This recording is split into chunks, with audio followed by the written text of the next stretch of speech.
Kemudian saya akan menjawab soal nomor 4B, yaitu buatlah sekurangnya 3 contoh monografi sediaan farmasi. Monografi farmakope di sini pada sediaan obat droperidol mengandung tidak kurang dari 98% dan tidak lebih dari 102% droperidol dihitung terhadap zat yang dikeringkan dalam hampa udara pada 70 derajat selama 4 jam.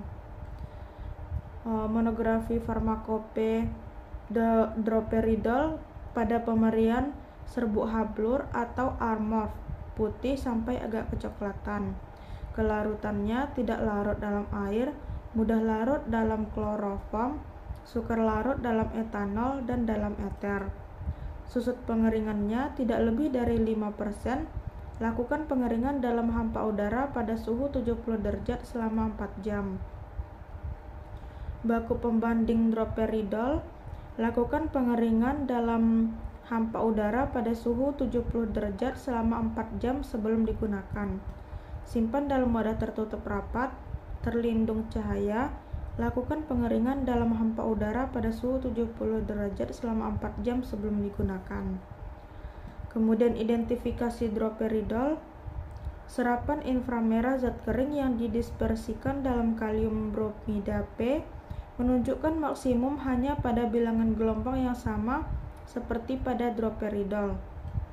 Kemudian spektrum serapan ultraviolet larutan 15 mikrogram per mililiter dalam campuran asam hidroklorida 0,1 N isopropanol menunjukkan maka maksimal dan minimum pada panjang gelombang yang sama seperti droperidol.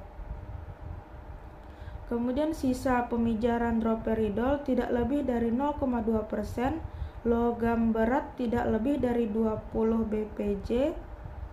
Penetapan kadar, timbang seksama lebih kurang 240 mg zat kering, larutkan dalam 50 ml asam asetat glasial, tambahkan p-naftolbenzein dan titrasi dengan asam perklorat 0,1 N.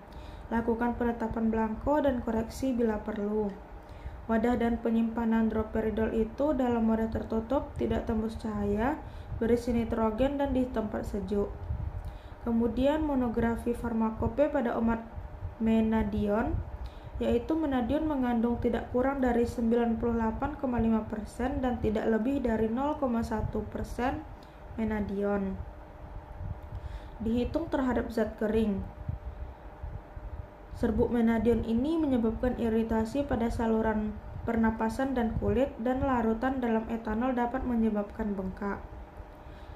Kemudian pemberian menadion ini serbuk atau hablur kuning cerah, praktis atau tidak berbau, dipengaruhi oleh cahaya matahari. Kelarutannya tidak larut dalam air, larut dalam minyak nabati, agak sukar larut dalam kloroform dan dalam etanol. Baku pembanding menadion yaitu lakukan pengeringan di atas silika gel selama 4 jam sebelum digunakan. Hindari kontak dengan menadion dan hindarkan dari paparan cahaya. Kemudian jarak lebur menadion antara 105 derajat dan 107 derajat. Susut pengeringan tidak lebih dari 0,3%. Lakukan pengeringan di atas silika gel selama 4 jam. Kemudian sisa pemijaran menadion tidak lebih dari 0,1%. Penetapan kadar, timbang seksama lebih kurang 150 mg zat, kemudian masukkan ke dalam labu ukur 150 ml dan tambahkan 15 ml asam glasial asetat dan 15 ml asam hidroklorida. Kemudian putar labu hingga zat larut. Tambahkan lebih kurang 3 gram serbuk zinc, tutup labu dengan penutup yang dilengkapi dengan katup Bunsen. Kemudian kocok dan diamkan di tempat gelap selama 1 jam. Sambil sering dikocok, tuangkan dengan cepat melalui penyaring kapas ke dalam labu lain. Kemudian cuci segera labu reduksi 3 kali dengan 10 ml air yang baru dididihkan dan telah didinginkan. Kemudian tambahkan 0,1 ml ortofenaltrolin. Kemudian titrasi, segera kumpulkan filtrat dan air cucian dengan serium sulfat 0,1 normalitas. Kemudian lakukan penetapan blanko.